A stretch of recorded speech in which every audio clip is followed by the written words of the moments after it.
병원의 최대 고객은 노년층들입니다. 통계청 자료에 따르면 현재 65세 이상의 고령 인구는 950만 명 남짓합니다. 10년 후에는 무려 1,530만 명으로 증가하게 되고 2050년도에는 1,900만 명까지 증가하게 됩니다. 전체 인구 40%가 노령층 사회가 됩니다. 의대 정원을 지금부터 확대하지 않으면 10년 후부터는 서민들은 아마도 병원에 가보지 못하고 세상을 떠날 수 있는 위기에 직면할 수도 있습니다. 한국의 근로자 70% 이상이 중소기업에 근무하고 있습니다. 평균 연봉 4, 5천만 원 정도 됩니다. 의사 채용 공고를 볼 때 연봉 4억이라고 되고 있습니다. 일반 근로자 10년치 연봉을 제시해도 지원자가 부족하다고 합니다. 의사 부족이 얼마나 심각한지 알 수 있는 광고들입니다. 안녕하세요. 시청자 여러분의 소중한 시간을 저와 함께 해주셔서 대단히 감사드립니다. 구독, 좋아요, 알림 설정은 저에게 큰 힘이 되고 있습니다. 2월 21일 수요일입니다. 의대 정원 확대 문제를 윤석열 정부가 총선 전략으로 활용하고 있다는 주장이 제기되고 있는데요.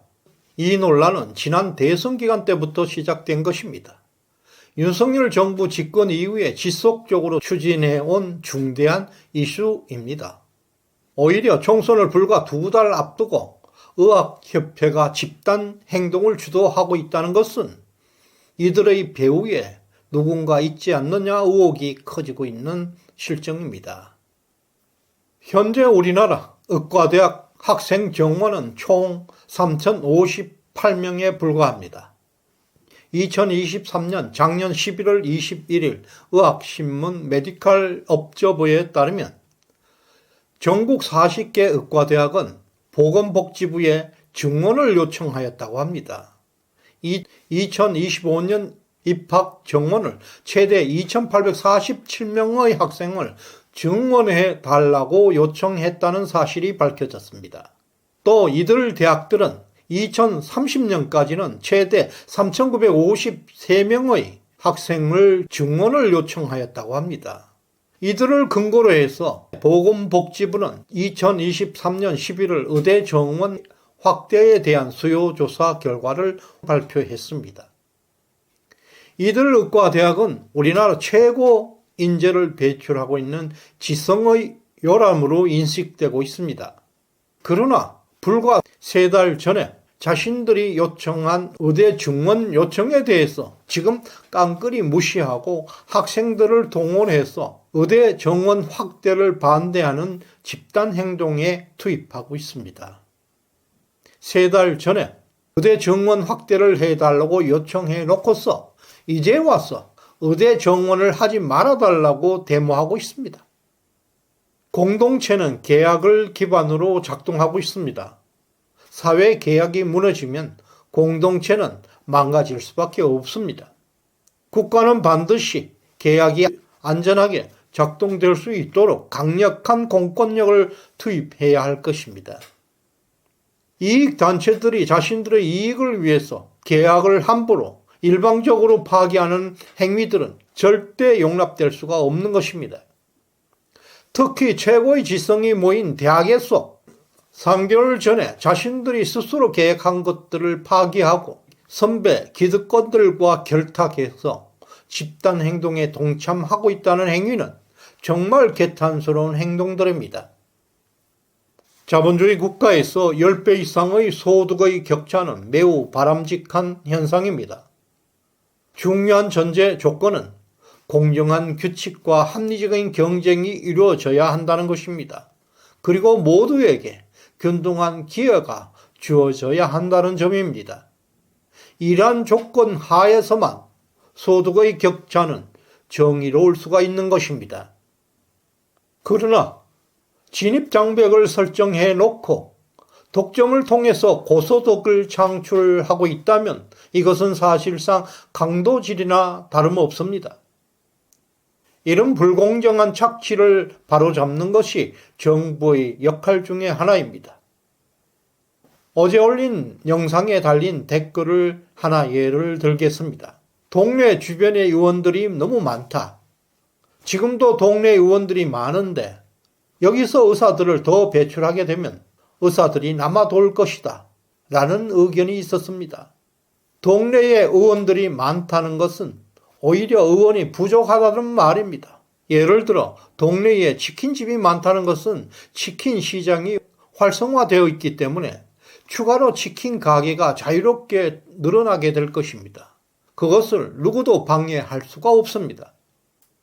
지금 강남 성모병원 안과에 진료 예약을 하면 1년 후에나 진료를 받을 수가 있습니다. 이런 장기 예약 사태는 의사가 절대적으로 부족하기 때문에 일어난 현상들입니다. 연합뉴스 2023년 보도에 따르면 한국의 의사 수는 인구 1000명당 2.7명, OECD 평균 3.7명보다 매우 적습니다. 그리고 선진국, 미국은 6.6명, 독일은 6.4명 등과 비교해도 한국의 의사 수는 선진국의 3분의 1 수준에 머물고 있습니다. 특히 한국 수도권의 의사 수는 1000명당 2.73명, OECD 도시지역의 평균 의사 수는 4.5명, 절반에도 미치지 못하는 수준입니다. 이로 인해서 한국 의사들의 소득은 세계 탑 클래스에 올라 있습니다. 한국 의사들의 소득이 일반 근로자 평균 임금보다 무려 6.8배 이상 높습니다. OECD 국가들 중에서 의사들과의 소득 격차가 가장 큰 나라가 한국입니다.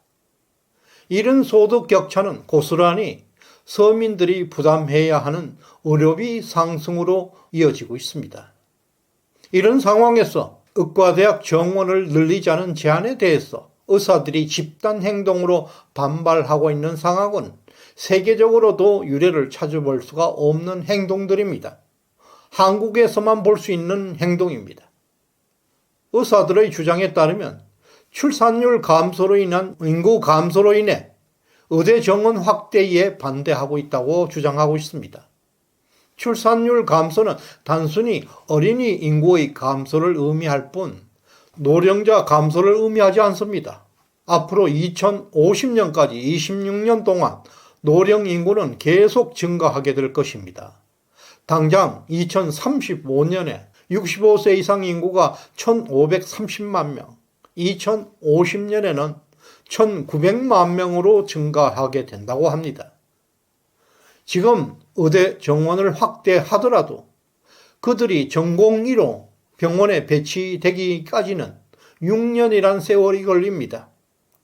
지금 확대하지 않으면 지금부터 26년에 걸쳐 의사는 매년 부족하게 될 것이고 의사들의 몸값은 천정부지로 치솟게 될 것이고 의료비는 폭발적으로 상승할 수밖에 없습니다. 지금도 노인 빈곤율이 세계 탑입니다. 이런 상태에서 앞으로 노령자의 의료비까지 기하급수적으로 증가할 때 국민은 의사들에게 히포크라테스 선서까지 요구하지 않습니다. 단지 이 사회에 최소한의 상식이 통하는 사람으로 남아주기를 바라고 있습니다. 2019년 2월 가천대 길병원에 근무하던 전공의 신모 씨가 과로사로 판정되어 세상을 떠난 사건은 많은 사람들의 가슴을 아프게 했습니다. 조사 결과 신 씨는 주당 평균 100시간을 근무한 것으로 드러났습니다. 이는 전국의 많은 병원에서 근무하고 있는 전공의들이 겪고 있는 현실의 일부에 불과합니다. 비록 인턴과 레지던트의 주당 근무 시간이 지금은 88시간으로 제한하는 특별법이 제정되었지만 여전히 전공의들은 새벽에 출근해야 하고 야근과 밤샘 근무를 반복하고 있습니다. 이와 같이 생명을 잃을 수 있는 과로의 위험에 시달리고 있으면서도 의료인들이 의사수를 증원하는 데 반대하는 집단 행동에 대해서 누구도 이해할 수가 없을 것입니다. 의사협회가 갑자기 총선 기간을 이용해서 집단 행동에 나서고 있습니다. 자신들의 이익을 지키기 위해서 총선을 이용하고 있다는 비난은 피할 수가 없을 것입니다. 통계청 자료에 따르면 2022년 65세 이상 노령 인구는 901만 명이었습니다. 10년 후에는 무려 1530만 명으로 증가하고 26년 후 2050년에는 자그마치 1900만 명의 노령자 사회가 됩니다. 우리나라 전체 인구의 40% 인구가 노인 인구라는 것입니다. 병원 고객의 대부분 노령자임을 감안할 때 지금부터 의대 정원을 정원하지 않는다면 10년 후부터는 많은 노인들이 의료 서비스를 받지 못하고 사망하게 될 수도 있다는 위기에 직면하고 있습니다. 지금도 늦었습니다. 신속하게 대응하지 않는다면 가까운 미래에 엄청난 재앙에 직면하게 될 수도 있습니다. 언젠가 누군가 해야 할 일을 지금까지 미뤄왔습니다. 현재 윤석열 대통령이 총대를 메고 이 어려운 개혁을 시도하고 있습니다. 많은 응원을 부탁드립니다. 시정연은 돈과 권력에 휘둘리지 않고 언제 어디서나 인간의 본성에 기반한 대의와 정의를 위한 방송을 추구하고 있습니다. 이 영상을 주변 친구, 이웃분들에게 많이 공유해 주시길 바랍니다. 그리고 구독, 좋아요, 알림 설정은 대한민국을 건강하게 만들 것입니다. 끝까지 시청해 주신 여러분께 감사의 마음을 전합니다. 고맙습니다.